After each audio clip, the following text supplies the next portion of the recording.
اعوذ باللہ من الشیطان الرجیم بسم اللہ الرحمن الرحیم الحمد للہ رب العالمین والصلاة والسلام علی محمد وعلی آلہ الطیبین الطاہرین واللعنۃ الدائمۃ علی اعدائہم اجمعین اما بعد فقد قال اللہ سبحانہ وتعالی فی کتابہ المجید بسم اللہ الرحمن الرحیم شہر رمضان الذی انزل فیہ القرآن ھدی للناس وبینات من الھدی والفرقان۔ محترم ناظرین کرام، قرآن مجید کے 13ویں پارے کا خلاصہ پیش خدمت ہے۔ قرآن مجید کے 13ویں پارے میں سورہ مبارکہ یوسف کی باقی ماندہ آیتیں یعنی آیت نمبر 53 سے لے کر آیت نمبر 111 یہ آیتیں 13ویں پارے میں ہیں۔ اس کے علاوہ سورہ مبارکہ رعد یعنی پوری سورہ مبارکہ رعد 13ویں پارے میں ہے، اور پوری سورہ مبارکہ ابراہیم یہ بھی 13ویں پارے میں ہے۔ اس کی ابتدائی آیت میں خداوند کریم نے جناب یوسف کا قصہ بیان کرتے ہوئے، یعنی جو 12ویں پارے میں خداوند کریم نے جناب یوسف کا قصہ بیان کیا تھا، اسی کے تسلسل میں خداوند کریم نے جناب یوسف کا قصہ بیان کرتے ہوئے ان کی وزارت کا تذکرہ کیا کہ جب مصر کے بادشاہ کے سامنے جناب یوسف کی بے گناہی ثابت ہو گئی تو کہا کہ یوسف کو میرے پاس لے کے آؤ تاکہ میں اسے اپنے خاص امور پر معین کروں۔ تو اس پر جناب یوسف علیہ السلام نے ارشاد فرمایا کہ قال اجعلنی علی خزائن الارض انی حفیظ علیم، کہ مجھے زمین کے خزانوں کا قلمدان دے دے، یعنی مجھے جو زمین کے خزانے جو زراعت ہے اس کا مجھے وزیر بنا دیں، اور میں جو ہوں وہ حفیظ بھی ہوں یعنی حفاظت کرنے والا بھی ہوں اور جاننے والا ہوں، یعنی مجھے کام کا بھی علم ہے، میں جانتا ہوں اس کام کو۔ تو پھر جناب یوسف کو وزیر بنا دیا گیا۔ پھر اس کے بعد خداوند کریم نے جناب یوسف کے بھائیوں کا تذکرہ کیا کہ جب وہ مصر میں داخل ہوئے اور وہ جناب یوسف کو نہیں پہچان سکے، لیکن جناب یوسف نے ان کو پہچان لیا اور کہا کہ تم اپنے ایک بھائی کو نہیں لے کے آئے ہو جس کا نام بنیامین ہے، اگلی بار جب آنا تو اپنے بھائی کو لے کر آنا تو پھر تمہیں گندم ملے گی۔ اور پھر اپنے خدمتگاروں سے کہا کہ جو پیسے ہم نے ان سے لیے ہیں یہ واپس دوبارہ ان کے جو مال و متاع ہے اس میں رکھ دیں، ان کی سواریوں میں رکھ دیں، تاکہ جب یہ گھر لوٹیں اور ان کو اپنے پیسے دکھائے دیں تو یہ دوبارہ پلٹ کر آئیں۔ جناب یوسف کے بھائی پلٹے اور جب دیکھا کہ وہ پیسے ان کے سامان میں رکھے ہوئے ہیں تو کہا کہ اب ہمیں دوبارہ جانا چاہیے، اور اپنے والد گرامی جناب یعقوب علیہ السلام سے کہا کہ ہمیں جو وزیر ہے وہ کہتا ہے کہ اپنے بھائی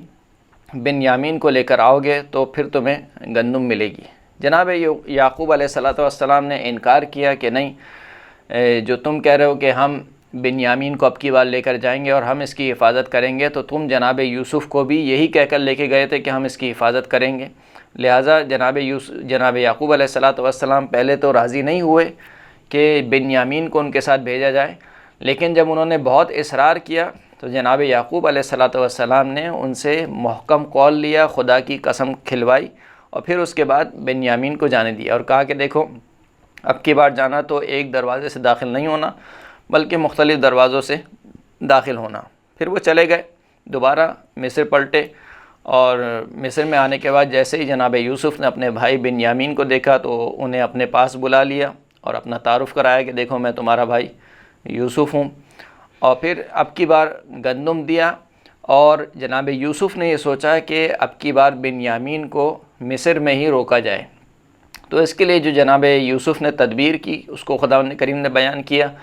کہ جو شاہی پیمانہ تھا گندم کو تولنے کا، وہ کا اپنے خدمت گزاروں سے کہا کہ اس پیمانے کو جو بنیامین کی جو سواری ہے اس میں چھپا دو۔ اور پھر جب وہ پلٹنے لگے تو شور مچ گیا کہ بھائی شاہی پیمانہ غائب ہو گیا ہے۔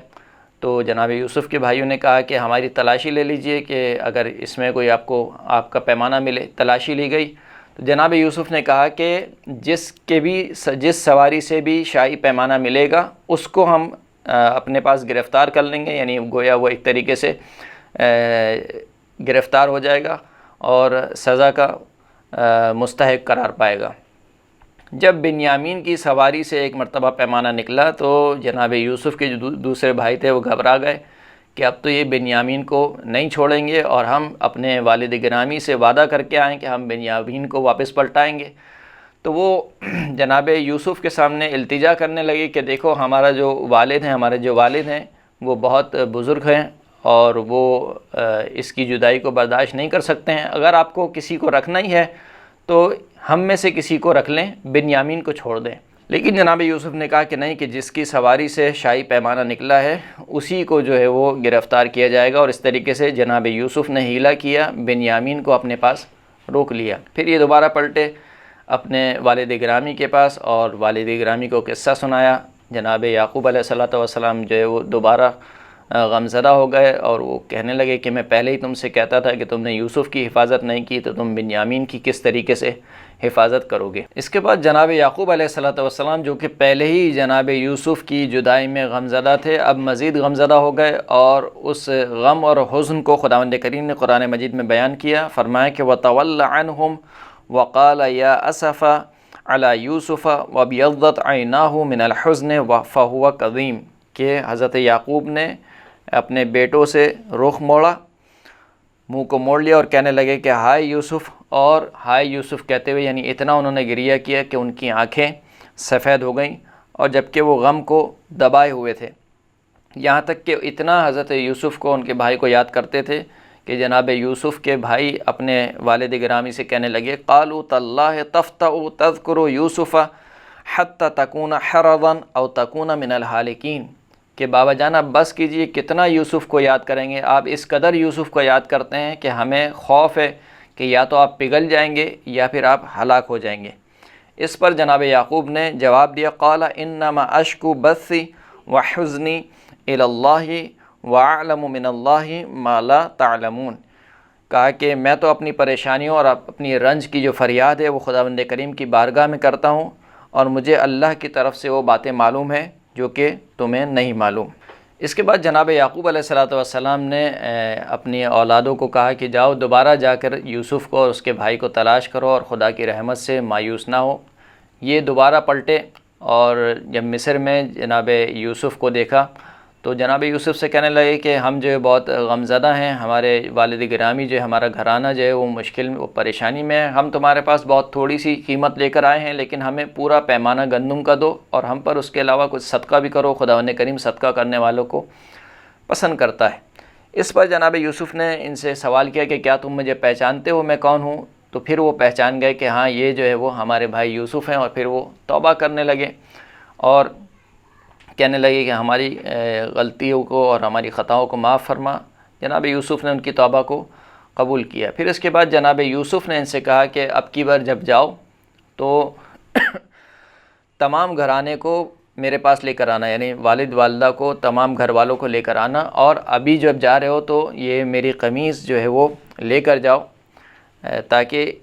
اس قمیص کو دیکھ کر میرے بابا کا جو غم ہے وہ کچھ کم ہو سکے۔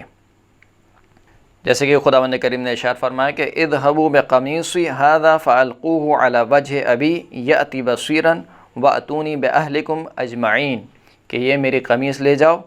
اور اس قمیص کو میرے بابا کے چہرے پر ڈالنا تو وہ دوبارہ سے بینا ہو جائیں گے، اور اب کی بار جب آنا تو تمام کے تمام گھر والوں کو لے کر آنا۔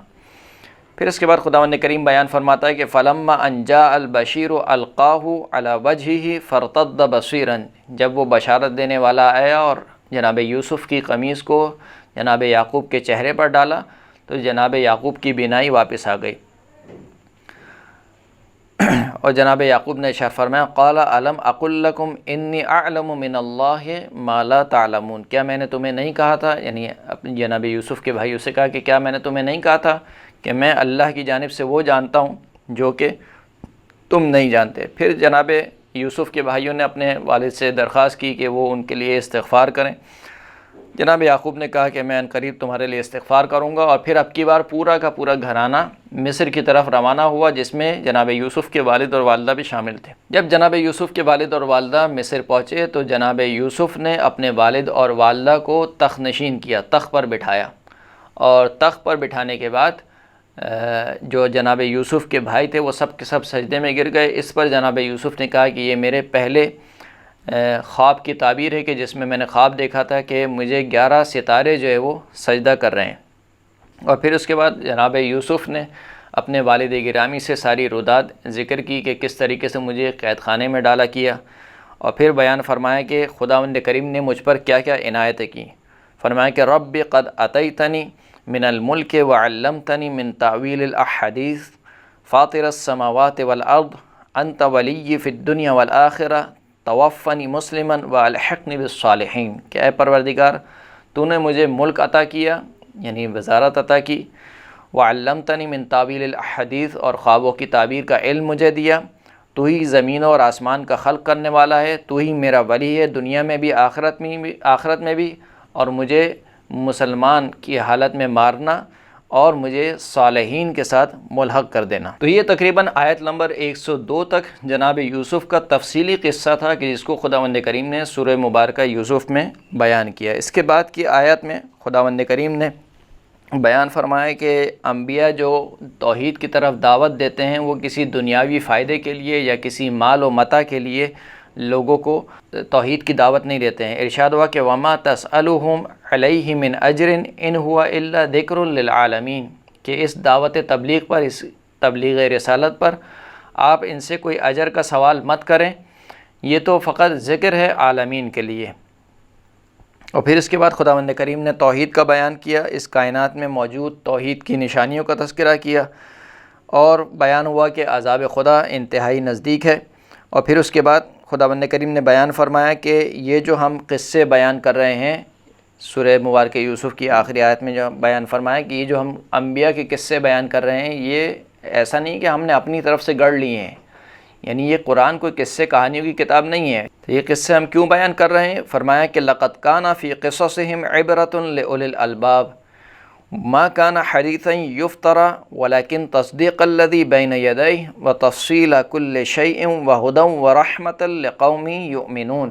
کہ ان کے قصوں میں، انبیاء علیہ السلام کے قصوں میں عبرت ہے، کس کے لیے؟ صاحبان عقل کے لیے۔ اور یہ قرآن کوئی ایسی گفتگو نہیں ہے کہ جس کو ہمارے پیغمبر نے اپنی جانب سے گڑھ لیا ہو، بلکہ یہ جو قرآن ہے یہ تصدیق کرتا ہے اس سے پہلے والی کتابوں کی، اور اس میں ہر شے کی تفصیل موجود ہے، اور یہ ہدایت ہے اور رحمت ہے مومنین کے لیے۔ اس کے بعد سورہ مبارکہ رعد شروع ہوتی ہے، اور سورہ مبارکہ رعد کی کل آیات 43 ہیں، جو ساری کی ساری آیت اس 13ویں پارے میں شامل ہیں۔ سورہ مبارکہ رعد کے بارے میں امام جعفر صادق علیہ السلام ارشاد فرماتے ہیں کہ من اکثر قراءۃ سورۃ الرعد لم یصبہ اللہ بصاعقۃ ابدا ولو کان ناصبیا واذا کان مؤمنا ادخل الجنۃ بلا حساب وَيُشَفَّعُ فِي جَمِيعِ مَنْ يَعْرِفُهُ مِنْ أَهْلِ بَيْتِهِ وَإِخْوَانِهِ، کہ جو شخص بھی کثرت کے ساتھ سورہ مبارکہ رعد کی تلاوت کرتا ہے تو خداوند کریم کبھی بھی اس پر آسمانی بجلی نہیں گرائے گا۔ وَلَوْ كَانَ نَاصِبِيًّا، امام فرماتے ہیں کہ اگرچہ کہ وہ ناسبی کیوں نہ ہو، یعنی اہل بیت اطہار سے دشمن رکھنے والا ہی کیوں نہ ہو، اگر سورہ رعد کی تلاوت کرتا ہے پابندی سے تو خداوند کریم اس کو یہ والا عذاب نہیں دے گا، بھلے سے کوئی اور دوسرا عذاب دے دے۔ اور پھر فرمایا کہ اگر وہ مومن ہو تو خداوند کریم اس کو بغیر حساب کے جنت میں داخل کرے گا، اور اس کے گھر والوں کے حق میں اور جو لوگ بھی اس کو جانتے ہیں اس کے دوست و یار کے حق میں اس کی شفاعت کو قبول کیا جائے گا۔ سورہ مبارکہ رعد کی ابتدائی آیات میں قرآن مجید کی حقانیت کا بیان کرتے ہوئے خداوند کریم نے توحید کی عظمت کو بیان کیا، اور بالخصوص توحید در ربوبیت کو بیان کیا، اور اس پر واضح دلیلوں اور نشانیوں کا تذکرہ ہوا۔ اس کے بعد خداوند کریم نے آیت نمبر 5 میں معاد کا تذکرہ کیا کہ یہ جو کافر ہیں یہ معاد کا انکار کرتے ہیں اور اسے ایک عجیب بات شمار کرتے ہیں۔ فرمائیں کہ وَإِن تَعْجَبْ فَعَجَبٌ قَوْلُهُمْ أَإِذَا كُنَّا تُرَابًا أَإِنَّا لَفِي خَلْقٍ جَدِيدٍ أُولَئِكَ الَّذِينَ كَفَرُوا بِرَبِّهِمْ وَأُولَئِكَ الْأَغْلَالُ فِي أَعْنَاقِهِمْ وَأُولَئِكَ أَصْحَابُ النَّارِ هُمْ فِيهَا خَالِدُونَ، کہ اگر آپ کو ان کی باتوں سے تعجب ہوتا ہے تو اصل تعجب تو ان کا قول ہے۔ ان کا قول کیا ہے کفار کا؟ کہ جب ہم مٹی بن جائیں گے تو کیا ہمیں دوبارہ زندہ کیا جائے گا، یعنی ایک نئی خلقت ہوگی ہماری۔ تو یہ ان کا تعجب آور قول ہے کہ جو شخص اپنی پہلی خلقت کو دیکھ رہا ہو وہ کیسے انکار کر سکتا ہے اپنی دوسری خلقت کا۔ پھر فرمایا کہ یہ وہ لوگ ہیں کہ جنہوں نے اپنے رب کا انکار کیا، کفر کیا، اور یہ وہ زنجیریں ہیں جو ان کے گلوں میں ہیں، اور یہ لوگ صاحبان جہنم ہیں اور اس میں ہمیشہ ہمیشہ کے لیے رہیں گے۔ اس کے بعد خداوند کریم نے کافروں کی اس خواہش کا ذکر کیا کہ کافر کہتے ہیں کہ اگر یہ سچا نبی ہے تو اس کے اوپر کوئی نشانی نازل کیوں نہیں ہوتی، یعنی یہ وہ ان کی خواہش ہے جو بار بار خداوند کریم نے جس کا تذکرہ کیا ہے، اور یہ بار بار یہ کہتے ہیں کہ اگر یہ سچا نبی ہے تو اس کے اوپر کوئی نشانی کیوں نازل نہیں ہوتی۔ اس کے جواب میں خداوند کریم نے اپنے حبیب سے کہا کہ اے حبیب ان کو جواب دیجئے کہ انما انت منذر ولکل قوم ہاد، کہ آپ تو فقط ڈرانے والے ہیں اور ہر قوم کے لیے ایک ہدایت کرنے والا ہادی موجود ہے۔ اور اس آیت کے اس ٹکڑے کی تفصیل میں شان نزول میں طرفین میں یہ روایت موجود ہے کہ اس آیت کو پڑھتے ہوئے رسول اللہ نے اپنی طرف اشارہ کیا کہ انما انت منذر، کہ میں منذر ہوں، اور مولا کائنات علی ابن ابی طالب کے کاندھے پہ ہاتھ رکھ کے کہا کہ وَلِكُلِّ قَوْمٍ ہاد، کہ ہر قوم کے لیے ایک ہدایت کرنے والا ہے۔ اس کے بعد آیت نمبر 7 اور 9 میں خداوند کریم نے اپنے علم کو بیان کیا، فرمایا کہ اللہ یعلم ما تحمل کل انثی وما تغیض الارحام وما تزداد وکل شیء عنده بمقدار عالم الغیب والشہادت الکبیر المتعال، کہ خداوند کریم ہر مادہ جو حاملہ ہوتی ہے اس کے بارے میں جانتا ہے کہ وہ کس چیز سے حاملہ ہوئی ہے، اور خداوند کریم رحم کے کم ہونے اور زیادہ ہونے کو بھی جانتا ہے، اور ہر چیز خدا کے نزدیک ایک مقدار میں موجود ہے۔ خداوند کریم وہ ہے جو عالم الغیب والشہادہ ہے، غیب کا علم بھی رکھتا ہے اور حضور کا علم بھی رکھتا ہے۔ اور پھر فرمائے کہ الکبیر المتعال، خداوند کریم وہ ہے کہ جو انتہائی بلند مرتبہ ہستی ہے۔ اس کے بعد خداوند کریم نے ایک سنت الہی کا تذکرہ کیا کہ جس کو آیت نمبر 11 میں خداوند کریم نے بیان فرمایا کہ ان اللہ لا یغیر ما بقوم حتی یغیروا ما بانفسہم، کہ خداوند کریم کسی قوم کی بھی حالت اس وقت تک نہیں بدلتا جب تک وہ خود اپنی حالت کو نہ بدلیں۔ یہ ایک سنت الہی رہی ہے کہ جس قوم نے بھی خود اپنی حالت کو تبدیل کیا ہے خداوند کریم نے اس کی حالت کو تبدیل کر دیا، لیکن جو قوم ہاتھ پر ہاتھ رکھ کے بیٹھی رہی ہے خداوند کریم نے اس کی حالت کو تبدیل نہیں کیا۔ پھر اس کے بعد خداوند کریم نے آیت نمبر 12 اور 13 میں ایک خاص انداز میں اپنی توحید کا بیان کیا، فرمایا کہ هو الذی یریکم البرق خوفا وطمعا وینشئ السحاب الثقال ویسبح الرعد بحمدہ والملائکۃ من خیفتہ ویرسل الصواعق فیصیب بها من یشاء وهم یجادلون فی اللہ وہو شدید المحال۔ یہ خداوند کریم وہ ہے کہ جو تمہیں آسمان سے چمکتی ہوئی بجلی دکھلاتا ہے تاکہ تمہیں خوف زدہ کر سکے اور تمہیں امید دلا سکے، اور وہی خداوند کریم ہے کہ جو بھاری بھرکم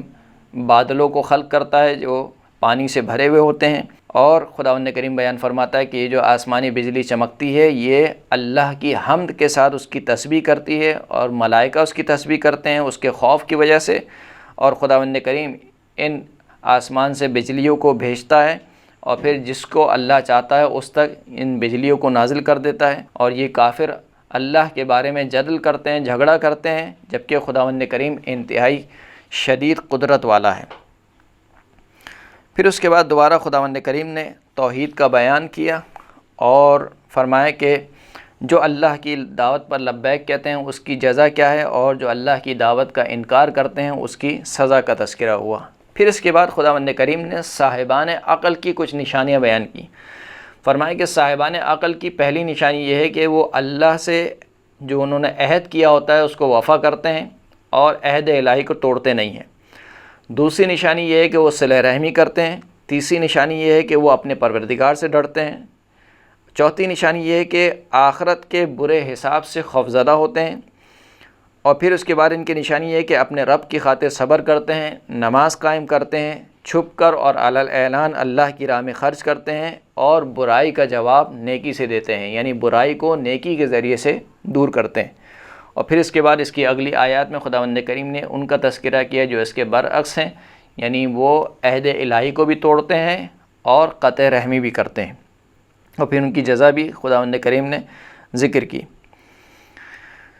فرمائے کہ یہ عہد الہی کو توڑتے ہیں، زمین پر فساد پھیلاتے ہیں، قطع رحمی کرتے ہیں، تو ان کی جو جزا ہے یا سزا ہے وہ کیا ہے کہ ان پر دنیا اور آخرت میں اللہ کی لعنت ہے، اور آخرت میں ان کے لیے برا ٹھکانہ موجود ہے۔ پھر اس کے بعد آیت نمبر 26 میں خداوند کریم نے بیان فرمایا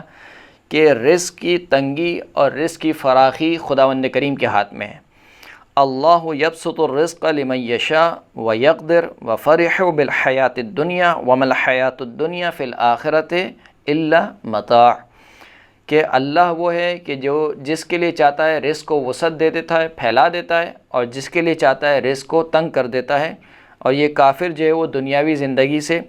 راضی ہو گئے ہیں، خوش ہیں، اور یہ جو دنیاوی زندگی ہے اگر اس کا تقابل کیا جائے آخرت کے مقابلے میں تو یہ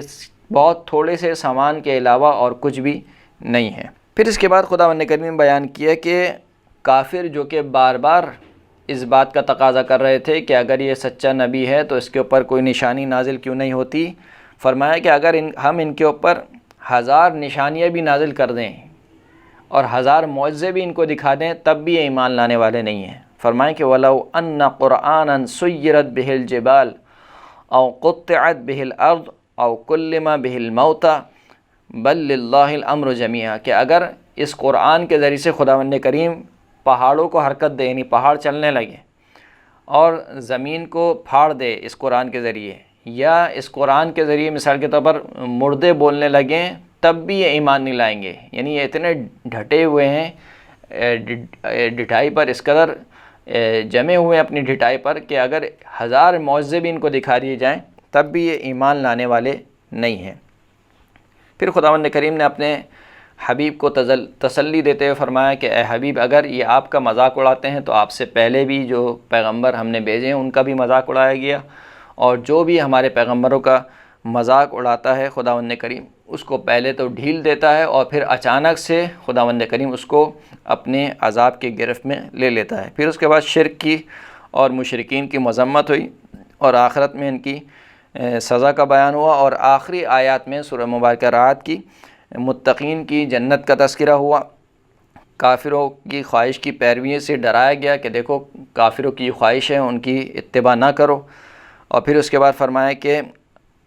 رسولوں میں سے جو رسول بھی کوئی معجزہ لاتا ہے تو وہ اللہ کے اذن سے لاتا ہے، یعنی کسی رسول کے ہاتھ میں نہیں ہے کہ وہ اپنی مرضی سے کوئی معجزہ دکھا سکے۔ جو اللہ اذن دیتا ہے، جو اللہ معجزہ دکھانا چاہتا ہے وہ رسول معجزہ دکھاتا ہے۔ اور پھر آخری آیت میں رسول اللہ صلی اللہ علیہ وآلہ وسلم کی حقانیت کو بیان فرمایا۔ اس کے بعد کی جو سورہ ہے وہ سورہ مبارکہ ابراہیم ہے۔ سورہ مبارکہ ابراہیم کے بارے میں امام جعفر صادق علیہ السلام ارشاد فرماتے ہیں کہ من قرأ سورۃ ابراہیم والحجر فی رکعتین جمیعا فی جمعۃ لم یصبہ فقر ابدا ولا جنون ولا بلوى، کہ جو شخص بھی سورہ مبارکہ ابراہیم اور سورہ مبارکہ حجر کو اپنی نماز کی 2 رکعتوں میں پڑھتا ہے ہر ہفتے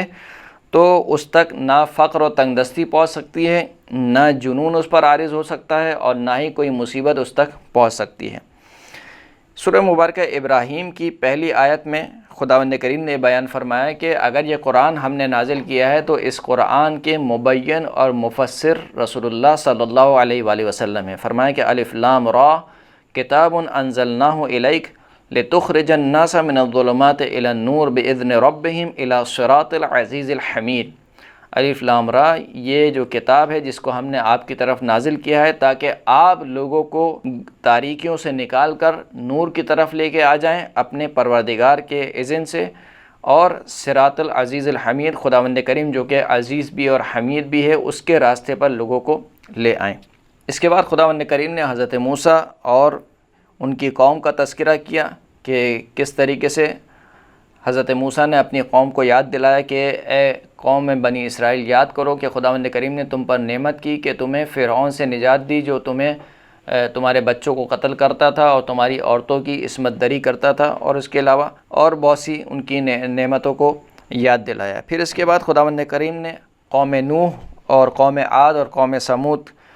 اور جو ان کے بعد کی قومیں تھیں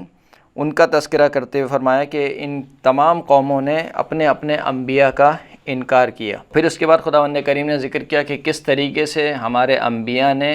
توحید کو اپنی قوم تک پہنچایا، اور ان کی قوم یہی کہتی تھی کہ تم تو ہماری طرح کے ایک بشر ہو، اس کے جواب میں یہ کہتے تھے کہ ہم یقیناً تمہاری طرح کے ایک بشر ہیں، لیکن خداوند کریم جس پر چاہے اپنا فضل کرتا ہے، تو ہم پر خداوند کریم نے خاص اپنا فضل و کرم کیا ہے، لہٰذا ہم تم جیسے ہیں مگر تم جیسے نہیں ہیں۔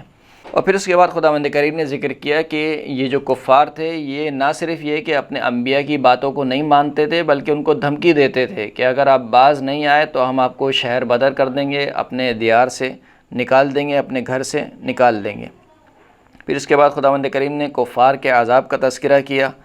اور فرمایا کہ ان کے جو اعمال ہیں وہ ریت کی مانند ہیں، ان کے اعمال کو ریت سے تشبیہ دی، یعنی یہ کفار جتنے بھی اچھے اعمال کیوں نہ کر لیں، یہ اعمال کے سب اعمال ریت کی مانند ہیں، آخرت میں ان کی کوئی جزا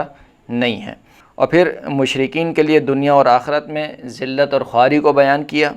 اور پھر خداوند کریم نے 2 کلموں کا ذکر کیا، ایک کلمہ طیبہ اور ایک کلمہ خبیثہ۔ کلمہ طیبہ کو تشبیہ دی شجرہ طیبہ سے اور کلمہ خبیثہ کو تشبیہ دی شجرہ خبیثہ سے۔ فرمایا کہ کلمہ طیبہ کی مثال شجرہ طیبہ کی طرح ہے کہ جس کی جڑ بھی مضبوط ہے اور اس کی جو شاخیں ہیں وہ آسمان کی طرف جاتی ہیں اور وہ ہر زمانے میں اپنا پھل دیتا ہے،